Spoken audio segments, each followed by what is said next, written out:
Empezar a tratar un tema muy interesante y además muy controversial acerca del falso profeta, que es este personaje que en el libro del Apocalipsis capítulo 13 surge paralelamente con la persona del anticristo. Esto es muy importante porque quiero tratar acerca del tiempo que cada uno tiene para poder ejercer su ministerio, y sabemos que la semana 70 de Daniel cubre 7 años. De esos 7 años están divididos los primeros 3 años y medio, donde el sistema religioso conocido en Apocalipsis 17 como la gran ramera va a tener su oportunidad. Y durante estos 3 primeros años y medio, el sistema religioso de la gran ramera, Apocalipsis 17, repito, ahí él va a tener una situación de preponderancia que será el Papa. Porque aquí no tenemos ninguna duda al respecto de que será la iglesia romana. Pero en los últimos 3 años y medio, la Biblia dice en Apocalipsis 17 que los 10 gobernantes del anticristo van a destruir, van a quemar a la ramera. Y después de los últimos 3 años y medio que queden, los 10 gobernantes van a levantar al falso profeta, del cual vamos a hablar, juntamente con el anticristo. Entonces es bien importante que podamos nosotros separar y poder tener claramente especificados los tiempos. Tal vez como a la mitad de la tribulación el anticristo va a llegar a la ciudad de Jerusalén. Y el anticristo estará unido con lo que será su primer ministro de propaganda, de religión y de economía. Voy a repetir, el falso profeta va a ser el ministro del anticristo de propaganda, de religión y de economía, y el cual es conocido como el falso profeta. Este personaje, el falso profeta, se va a convertir en la tercera persona de la Trinidad satánica, porque el primero será Satanás imitando al Padre, el anticristo imitando a Cristo, y el falso profeta va a tratar de imitar al Espíritu Santo. Esto es importante porque así como el Espíritu Santo vino a levantar la persona de Jesucristo, Jesús dijo, cuando Él venga, Él me levantará y hablará de mí. Y el Espíritu Santo fue lo que Él hizo efectivamente. De la misma forma, el falso profeta, imitando al Espíritu Santo, va a levantar al anticristo. Veamos ahora a continuación que la primera referencia en la Biblia acerca del falso profeta la encontramos en el libro del Apocalipsis capítulo 13, versículo 11. Y dice así: vi otra bestia, o sea, la primera bestia en el versículo 1 era el anticristo, ahora la otra bestia subía de la tierra. Vemos que es diferente porque la primera bestia, que es el anticristo, versículo 1 del capítulo 13, sube del mar. ¿De cuál mar? Del mar Mediterráneo.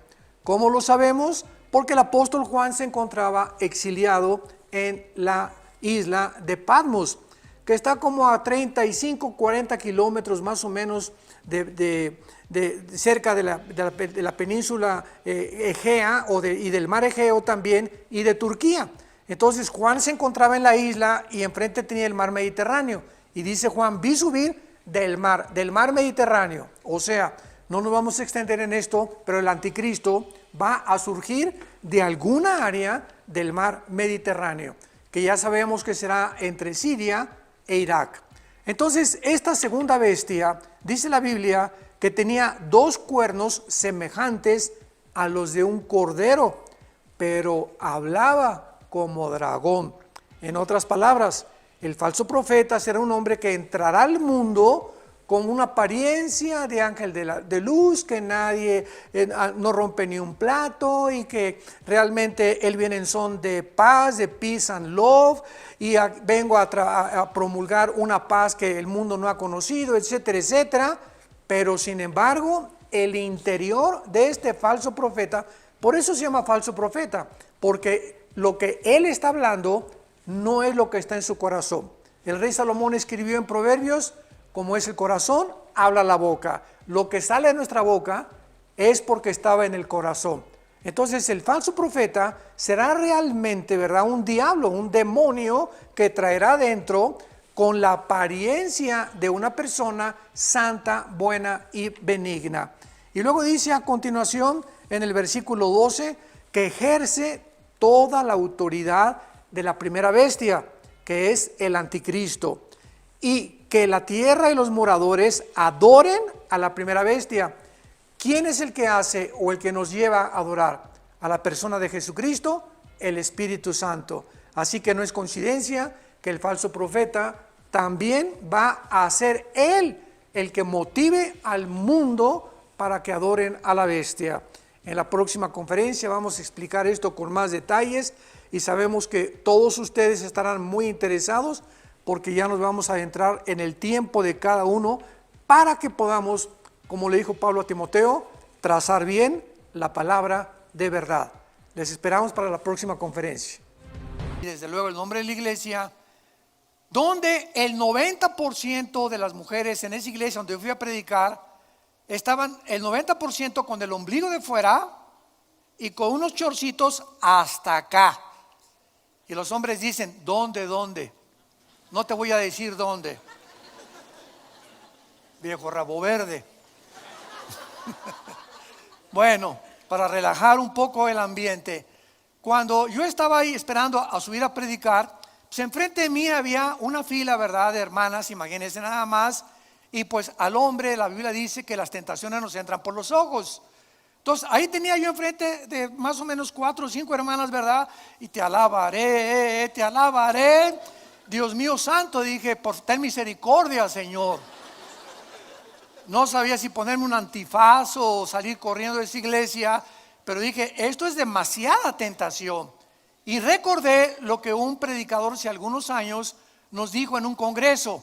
Muchos jóvenes y muchos hombres no han caído en el pecado del adulterio ni la fornicación porque no han tenido la oportunidad. O sea, no es hasta que nos enfrentamos con la tentación que nuestro corazón se prueba. Entonces hay muchos de ustedes que dicen, no, pues yo nunca he adulterado y nunca he hecho esto, etcétera, etcétera. Tal vez no has tenido la oportunidad.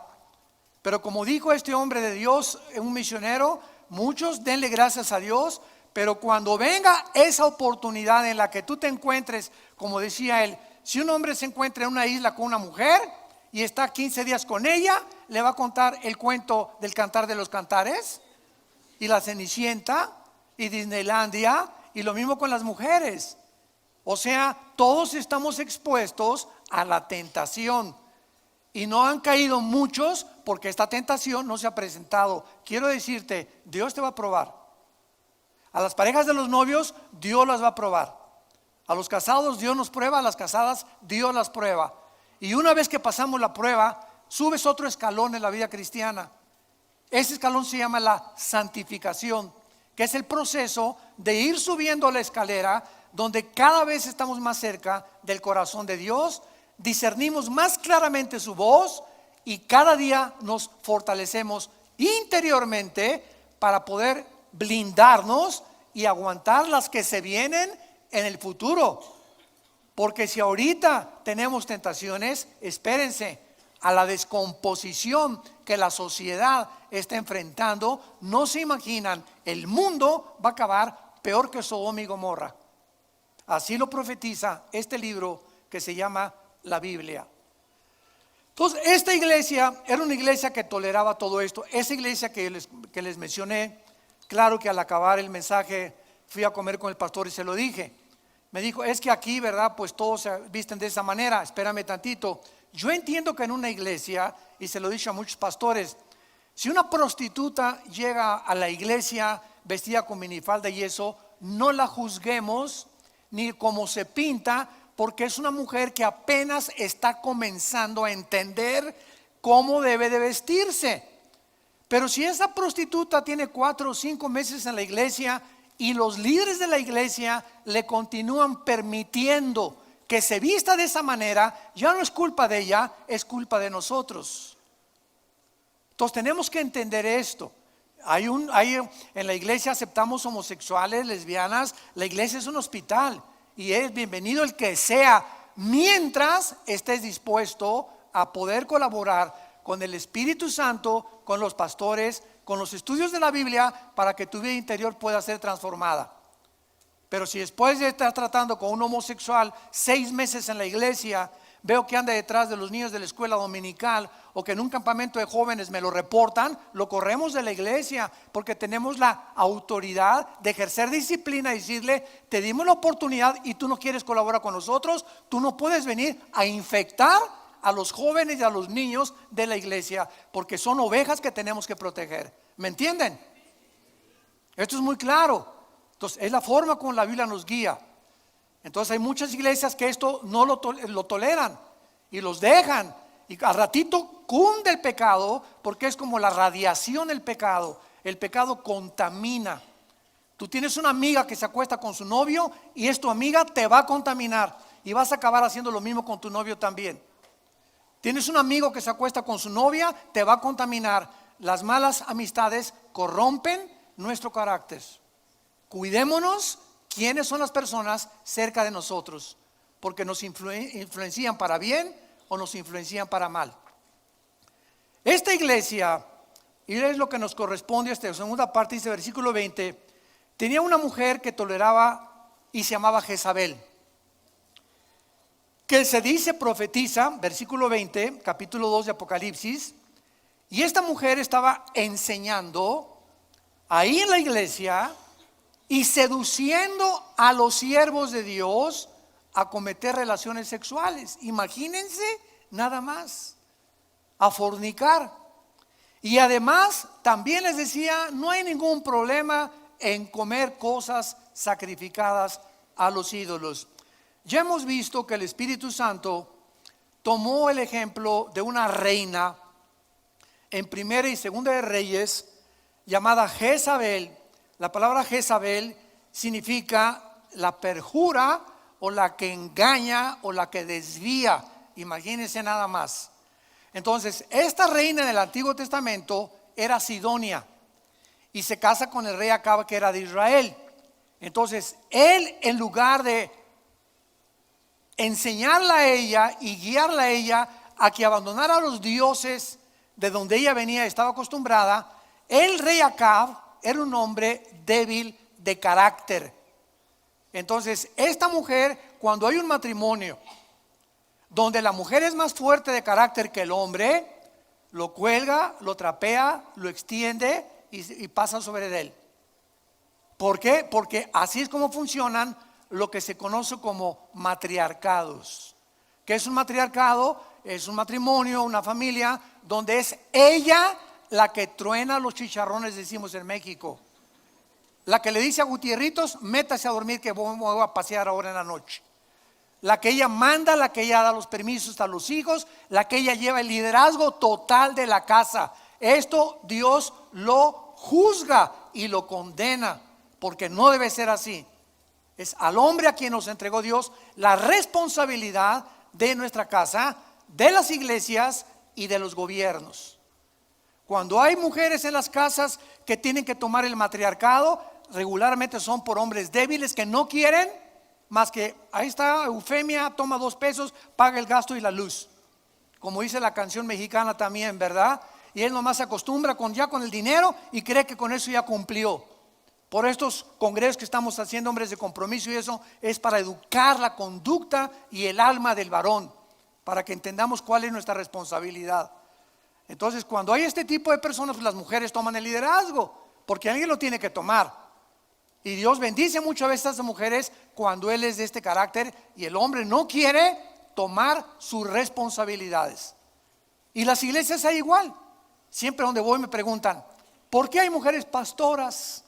Pues porque no hay hombres pastores. Tan sencillo como eso.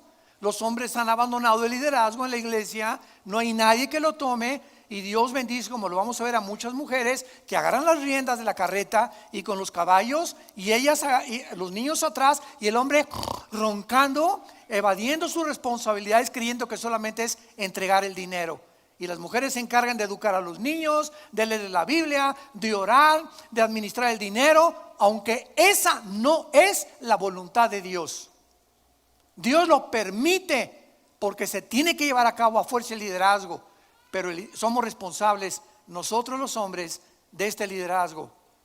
Esta iglesia permitió a Jezabel, una mujer pagana, prostituta y hechicera. Imagínense nada más la chulis. Casada con un hombre que ni pío, nada completamente. Ya vimos en la conferencia pasada cómo es muerta ella, desangrada como un animal en el suelo. Así acabó esta mujer. Entonces esta mujer comenzó a tomar el liderazgo, y esta mujer tenía a cientos de profetas, o sea, vamos a traducirlo al siglo XXI, pastores comprados, que los invitaba a comer, los invitaba a cenar, etcétera, etcétera, y les construía su iglesia por aquí, por allá, pero se llaman los profetas de Baal. Y en ese tiempo no había más que un solo hombre que quedó en el remanente de Dios, llamado Elías. Y fue este hombre Elías el que se enfrentó a Acab y a Jezabel. Y cuando él reta a Jezabel y le dice al rey: no va a llover en 3 años y medio, ella lo amenaza de muerte.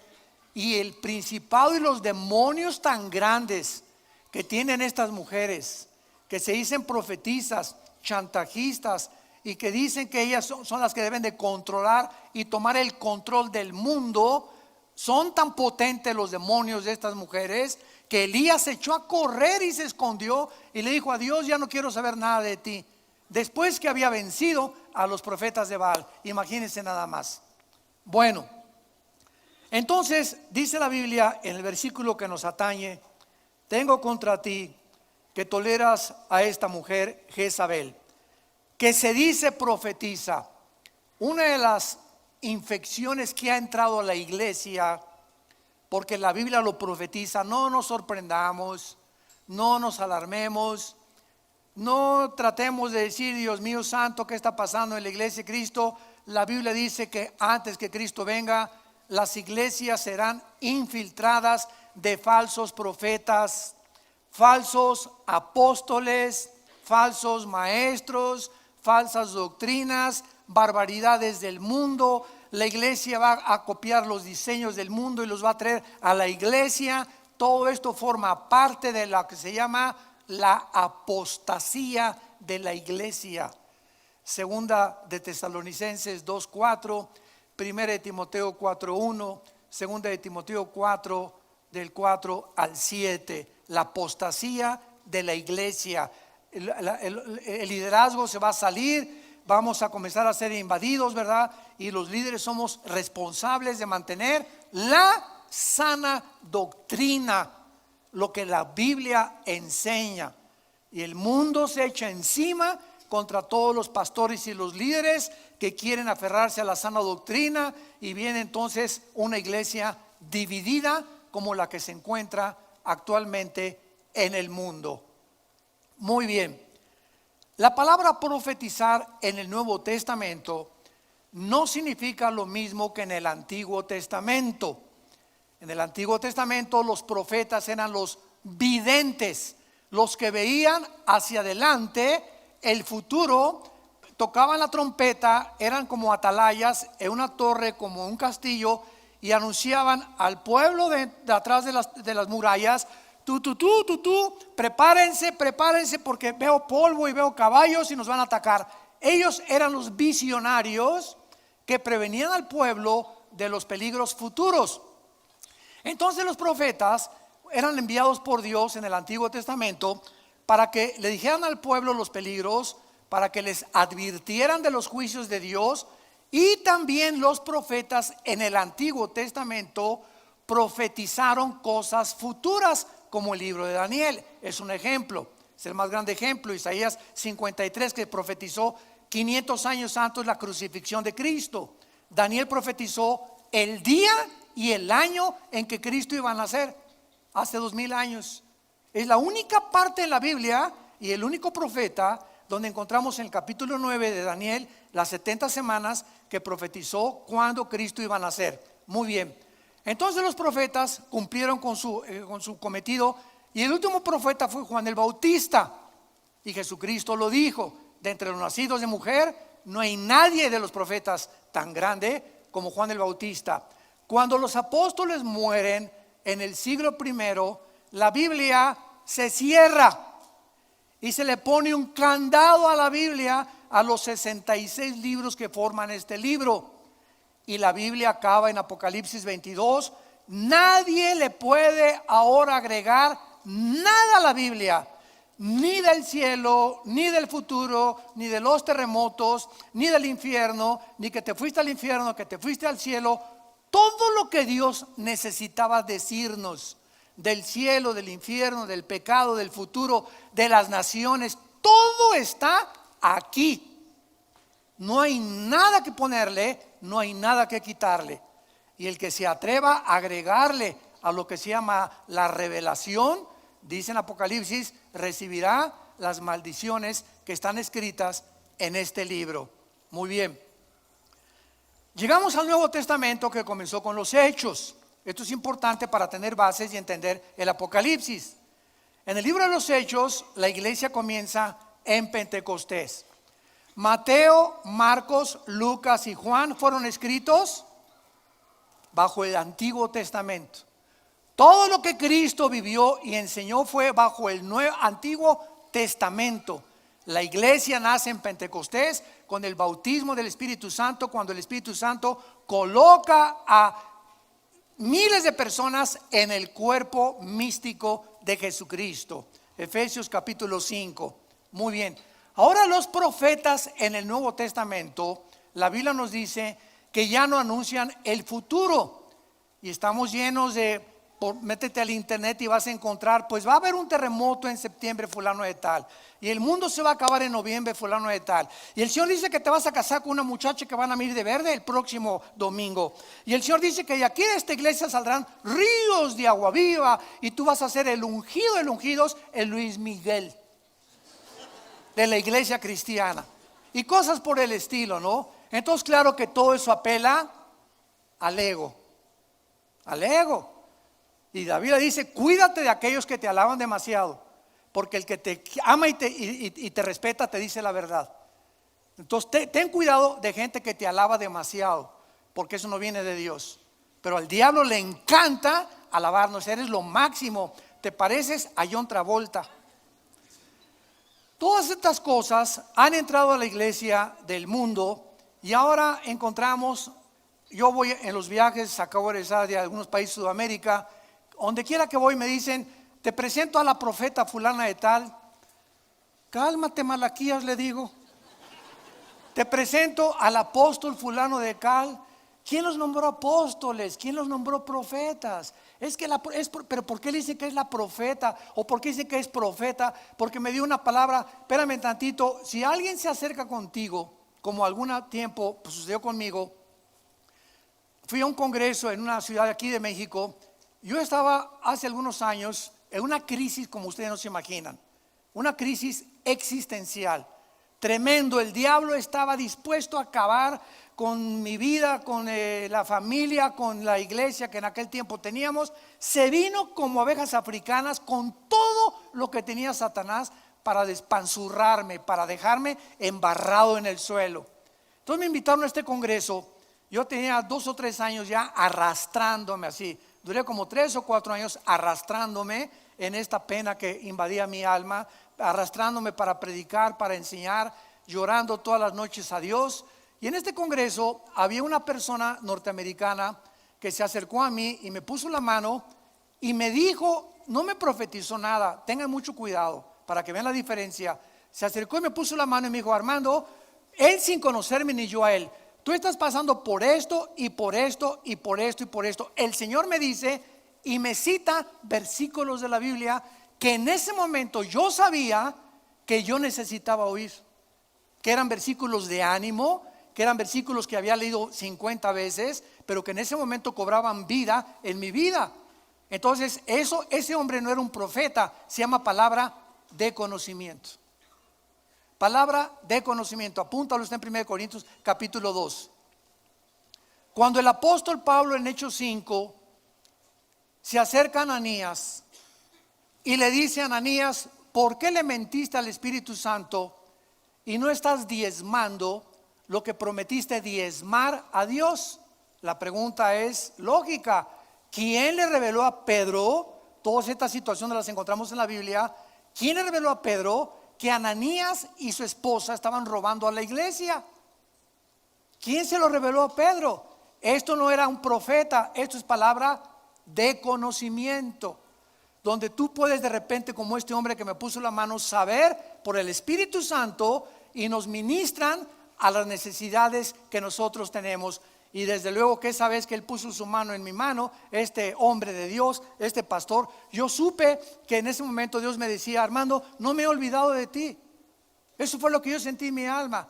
No se imaginan, fue como un balde de agua fría que me despertó. No me he olvidado de ti. Ya levántate de tu tristeza, anímate, vienen tiempos mejores.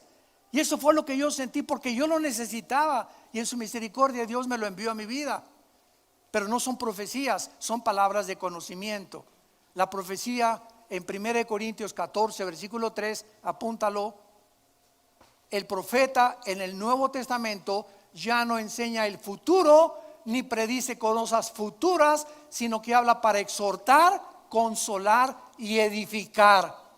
Consolar, edificar y exhortar a la iglesia. Entonces, ¿quién es un profeta en el Nuevo Testamento? Un pastor. Si tú vas a tus vecinos y eres cristiano y le profetizas, profetizar es hablar la palabra de Dios. En otras palabras, anunciar los oráculos de Dios. Mira, Conchita, el Señor me dice en Isaías 51: no temas, yo estoy contigo, no te dejaré ni te abandonaré. Le estás, ¿qué cosa? Profetizando, no anunciándole el futuro. Estás dándole palabras que necesita para exhortarla, en este caso para consolarla, porque ella lo necesita. Ya ves, cuando predicamos nosotros y los exhortamos, estamos profetizando.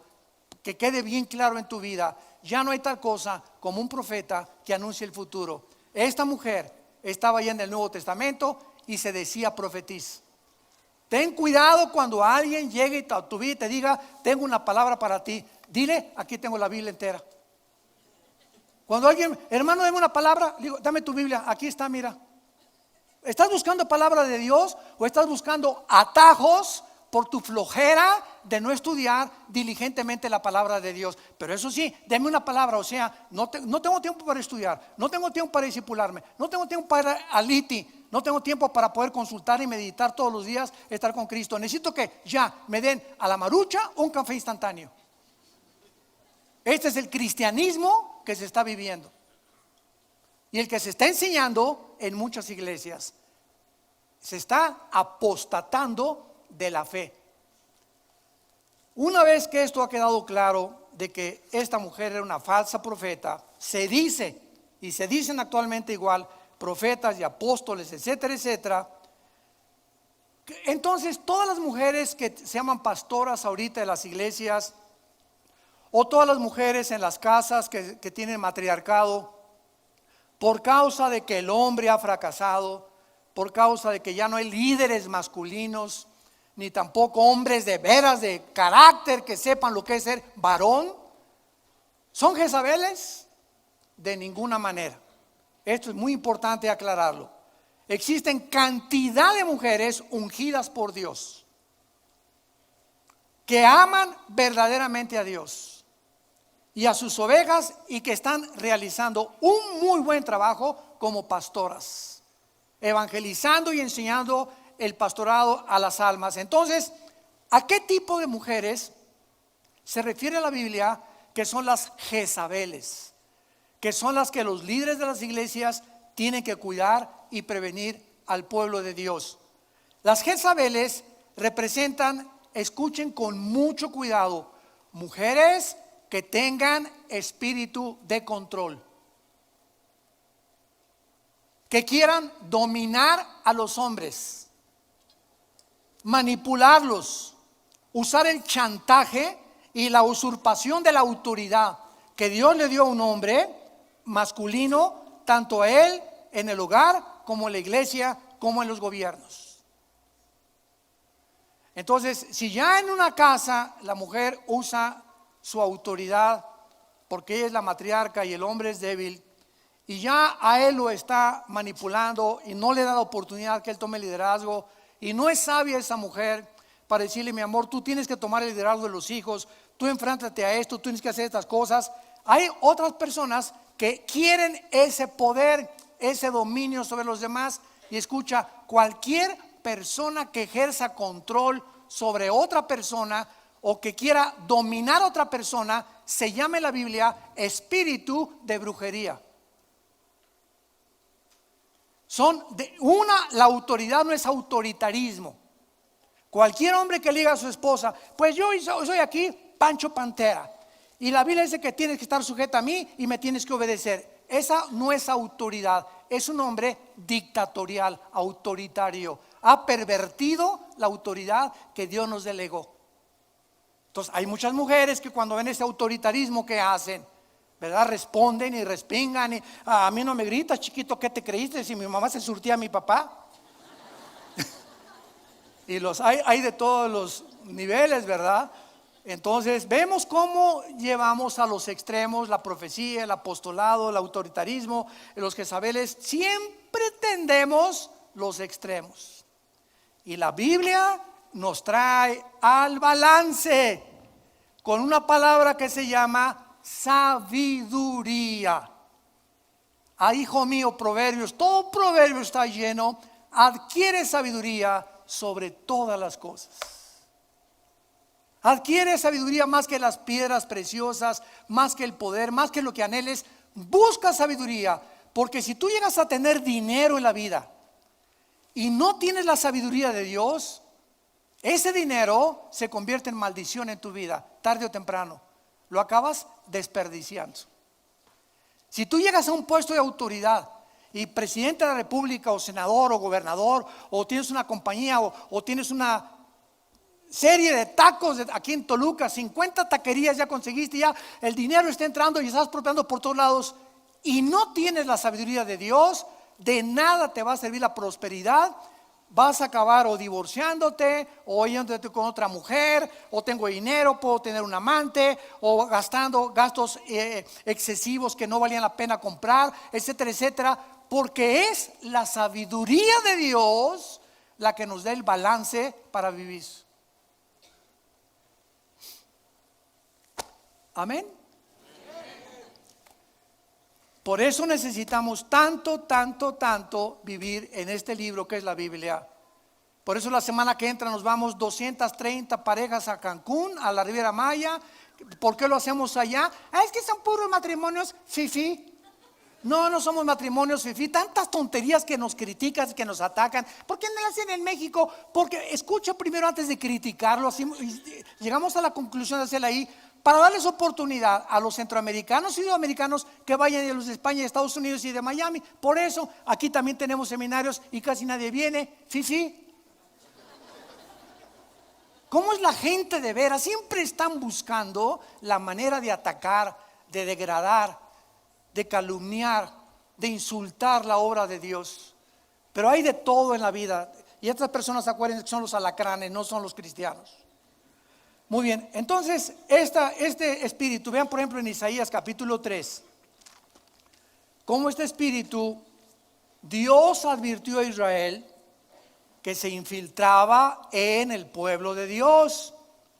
Y vean un síntoma de que Jezabeles han entrado a el pueblo de Dios o a la iglesia cristiana.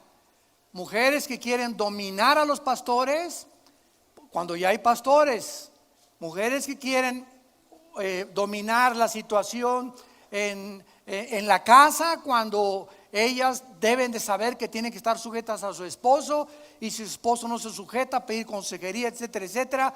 Pero tenemos que cuidar que este espíritu nos llegue a controlar. El hombre puede ser autoritarismo, puede ser un Jezabel macho o puede ser una Jezabel femenina. Cualquiera que tenga espíritu de dominar a la mujer, controlar a la esposa, no, tú cállate, tú no tienes que decir nada, es un Jezabel. Todo es, que quede claro, todo espíritu de control y dominio sobre alguien no es de Dios. No es de Dios. Dice Isaías 3:12: los opresores de mi pueblo son muchachos. Y mujeres están dominando al pueblo o se enseñorean de él. Pueblo mío, los que te guían te engañan y tuercen el curso de tus caminos. Y el pueblo de Israel, Dios le dice, cuando son las mujeres la mayoría de las que dominan, cuidado.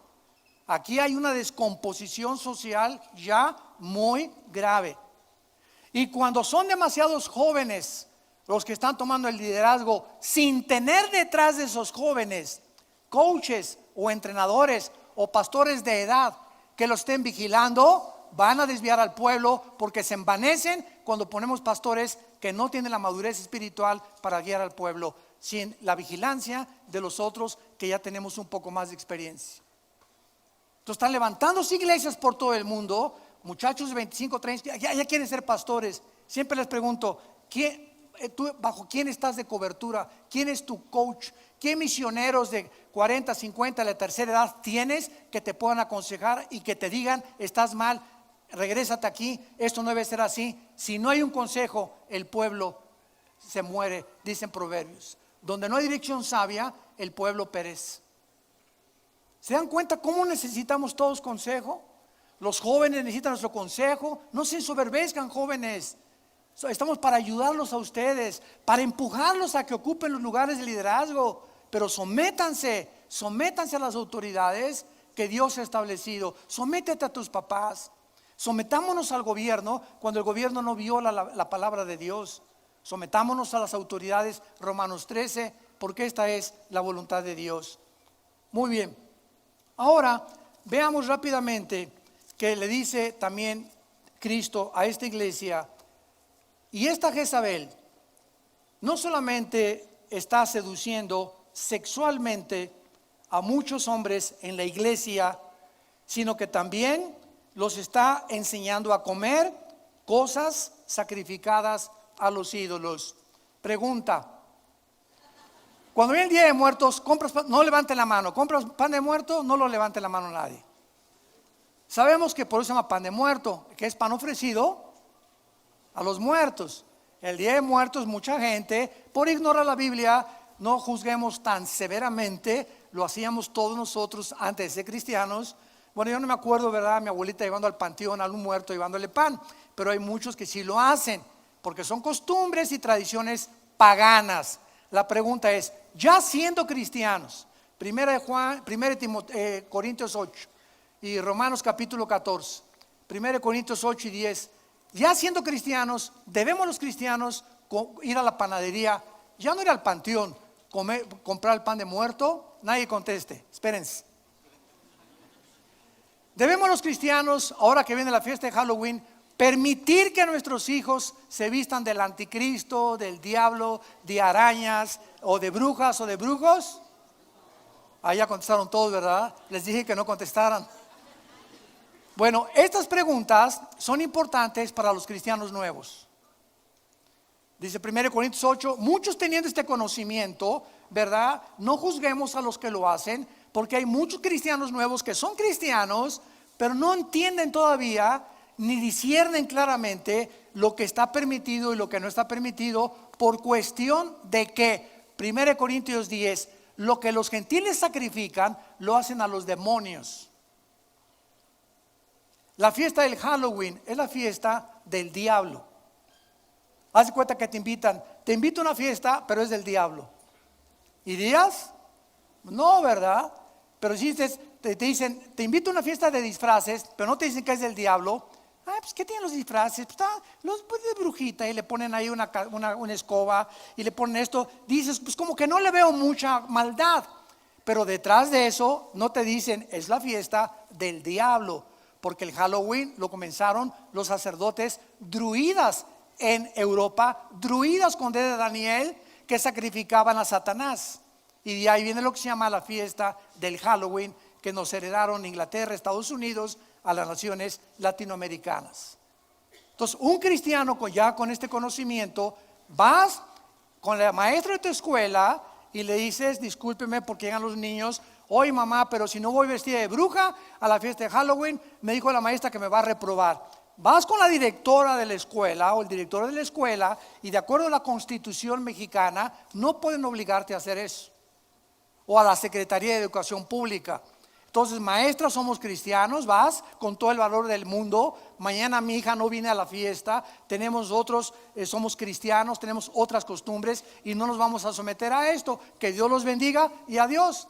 Y el día que se atrevan a reprobar o a ponerle una nota mala a tu hijo, saca un encabezado en el periódico o quéjate de alguna manera, porque pueden hasta peligrar esa escuela cuando te obligan a hacer algo religioso o pagano sin tu voluntad. Imagínense que llegues mañana a la maestra de tu escuela y que te diga a tus hijos, pues mañana se hacen todos musulmanes.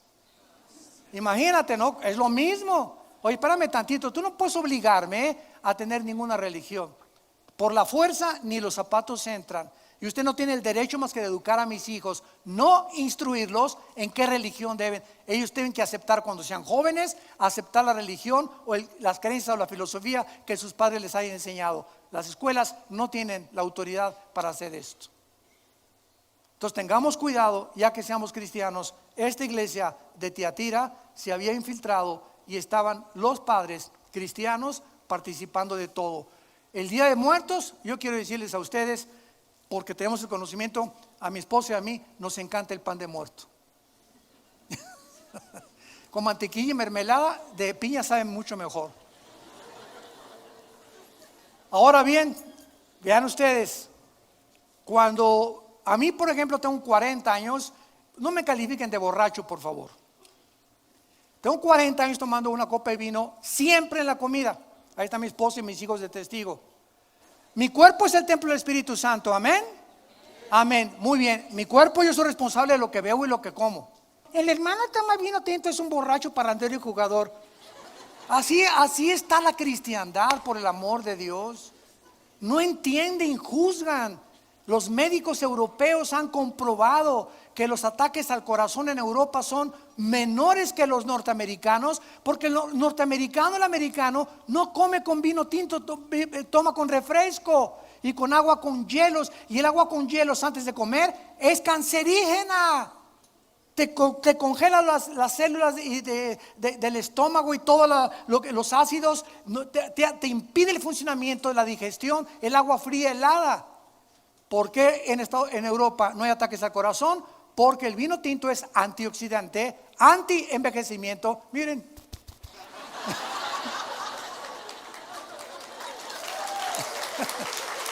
Estoy bromeando.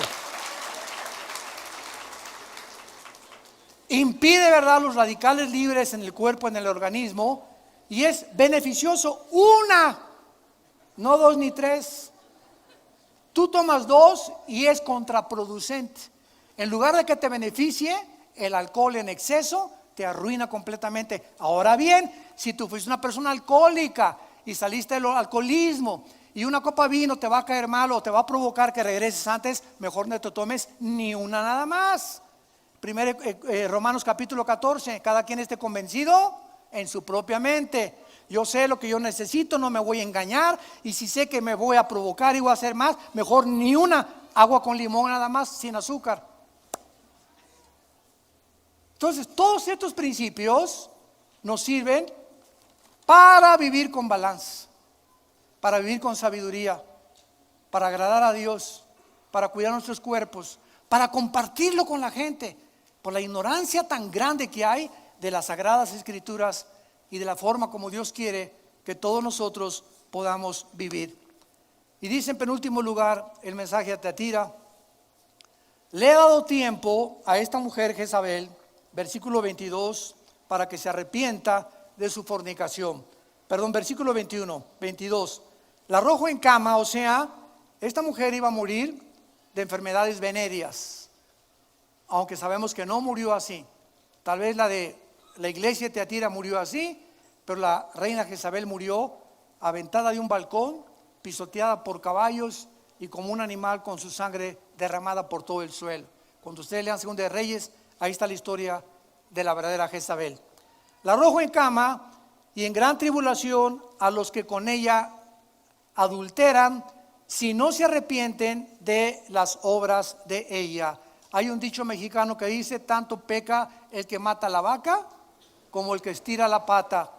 Si tú conoces a algún amigo o alguna mujer que ha seducido a un amigo tuyo, y tú a esa mujer o a esos amigos, tú no los previenes y les adviertes: esa mujer me trató de seducir, esa mujer es una seductora, se quiso llevar a un muchacho aquí de la iglesia, o hizo esta cosa con un hombre que es casado, y nosotros consentimos en eso.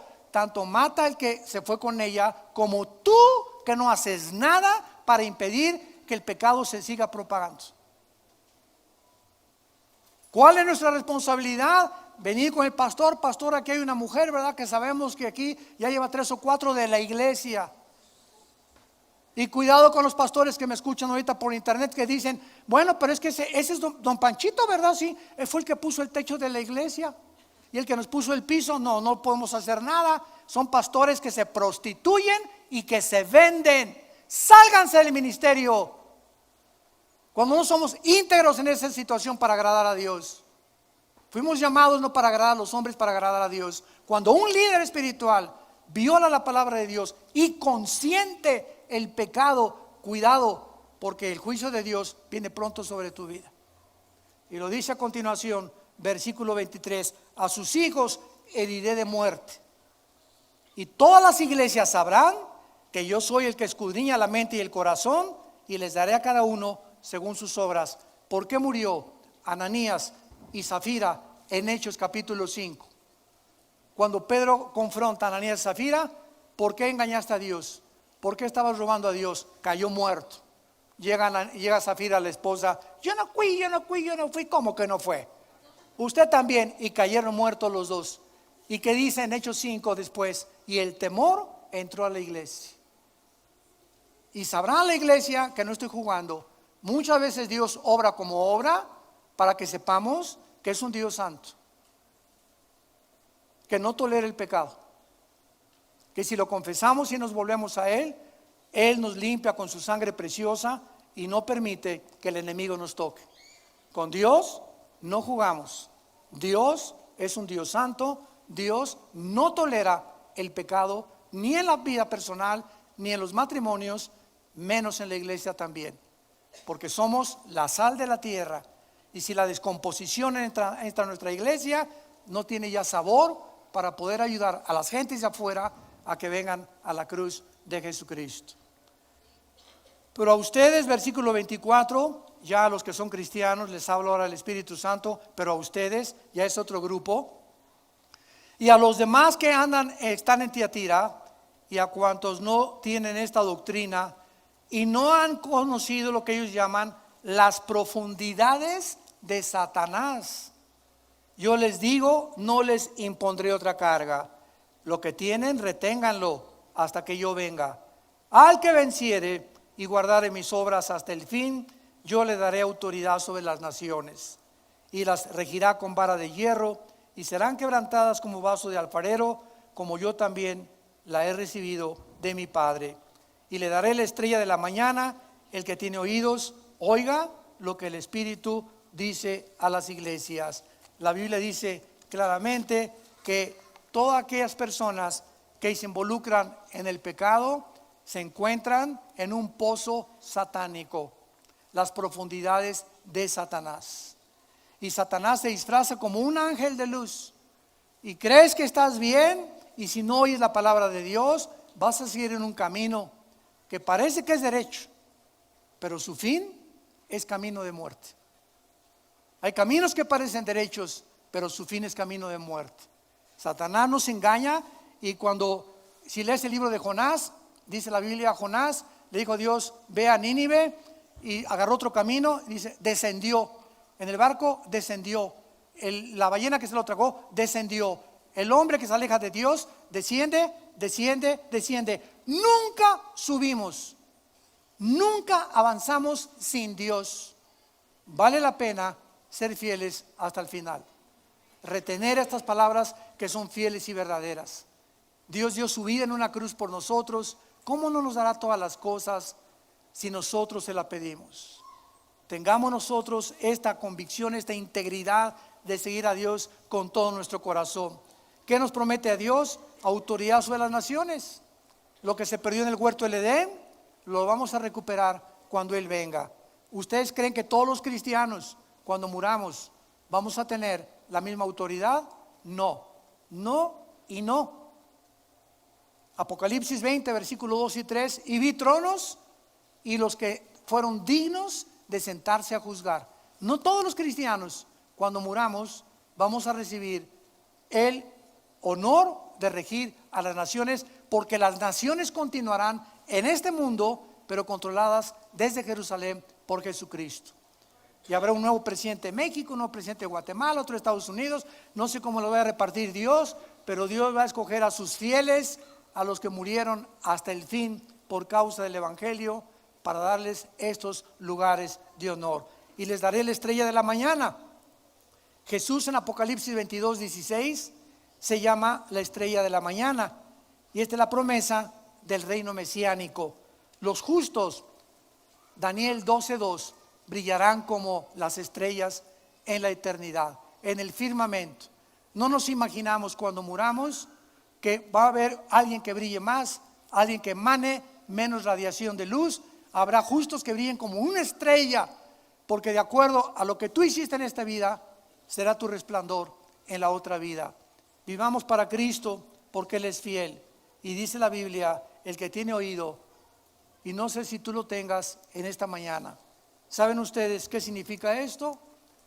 ¿Qué acaso le dijeron a Cristo que somos sordos? No. La palabra oído en el griego y en el hebreo, apúntalo, significa obedecer. El que realmente oyó estas palabras y las practica es bendecir. Porque hay cantidad de personas en las iglesias y los que nos escuchan ahorita que por aquí te entran y por aquí te salen. Y ahorita oíste todas estas bendiciones y maravillas de la palabra de Dios y sales por esa puerta y hoy mismo en la tarde o mañana ya agarraste otra vez, te saltaste el potrero, ya el corral y sigues haciendo lo que te da la gana. De nada te sirvió que en esta tarde tú no te arrepintieras de tus pecados. Y quiero terminar diciéndoles, arrepiéntanse. A cualquiera de ustedes que ha aceptado algo de lo que hemos dicho, que el Espíritu Santo nos ha advertido, arrepiéntete. Tú sabes en qué área tú tienes que volverte a Dios. No lo hagas antes de salir por aquella puerta. Hazlo ahorita que Dios te habla. No endurezcas tu corazón cuando oyes la palabra de Dios. Te damos gracias, Señor, por tu palabra en esta tarde. Te damos gracias por el Espíritu Santo que nos redarguye. Es el único que nos puede convencer que estamos fuera del camino, que posiblemente si nos mantenemos fuera del camino vamos a apostatar. Y va a llegar el momento en que el mundo, los afanes de la vida, los afanes del dinero, los problemas, van a ahogar tu palabra en nuestro corazón. Y puede llegar el momento en que te endurezcas y ya no lo oigas más. ¿Has decidido seguir en tu camino, en tu obstinación, en tus pasiones desordenadas y vivir para ti mismo? Ancha es la puerta que conduce a la perdición y la mayor parte de la humanidad por esa puerta. Angosto el camino que conduce a la salvación y pocos son los que lo encuentran. ¿En qué camino te encuentras? Te pregunta Dios en esta tarde. Ven a mí, dice Jesús, que di mi vida por ti en una cruz. Resucité a los 3 días de los muertos y quiero entrar en este instante a tu corazón, a darte el poder, la sabiduría para que vivas una vida balanceada, para que no te vayas a los extremos, para que gobiernes tu casa, tu vida, tu trabajo con la sabiduría de mi Padre, dice el Señor Jesús. ¿Qué tengo que hacer? Me preguntarás. Arrepiéntete de tus pecados. Está dispuesto a cambiar tu manera de pensar y aceptar los pensamientos de Dios. Eso es el arrepentimiento. Y dile ahí desde tu lugar, los que nos escuchan por las redes sociales, también le puedes decir esto a Dios. Tal vez estás en un hospital viendo esta conferencia, en la cárcel, en la sala de tu casa. Dile: Señor mío y Dios mío, te pido perdón por mi vida. Creo que en la cruz pagaste con tu sangre por mis pecados. Me arrepiento con todo mi corazón de mi vida pasada. Creo que a los 3 días te levantaste de los muertos y vives, por lo cual te pido que en este instante entres a mi corazón. Te recibo como mi Señor y mi Salvador. Dame ese poder que no tengo para cambiar mi manera de vivir y conocerte y servirte, y la corta vida que me queda, adorarte y vivir para tu obra. En el nombre de Jesús. Amén. Amén y amén. Gracias por esta palabra de Dios. Gracias por la palabra de Dios. Bendito sea. Nos ponemos de pie y vamos a orar. Reciban ustedes esta bendición pastoral. Los que quieren extender su mano hacia acá lo pueden hacer. Los que no, no hay ningún problema. Que Dios bendiga y santifique tu vida más y más. Que Dios bendiga tu matrimonio. Que sea santificado tu matrimonio en todas las áreas. Que Dios bendiga a tus hijos. Que Dios bendiga el fruto que llevas ahora en tu vientre. Que esta criatura nazca con padres cristianos. Que nuestra semilla sea bendita. Así lo prometió el Señor. Dios bendiga a tus padres. Dios bendiga tu trabajo. Dios te guarde cuando salgas a la calle de todo mal. Que regreses cada día a tu casa en la noche y que encuentres esa familia que es el tesoro más grande que Dios nos ha dado. Nuestra familia, que es nuestra prioridad en la vida. No el trabajo, no el ministerio, es nuestra familia, nuestro matrimonio y nuestros hijos. Que Dios pueda llenarte de un espíritu de sabiduría y de inteligencia, de conocimiento, de discernimiento espiritual, para que apruebes lo mejor y permanezcas en esa esperanza a la cual hemos sido todos llamados hasta el final, para plena certeza de que realmente somos sus hijos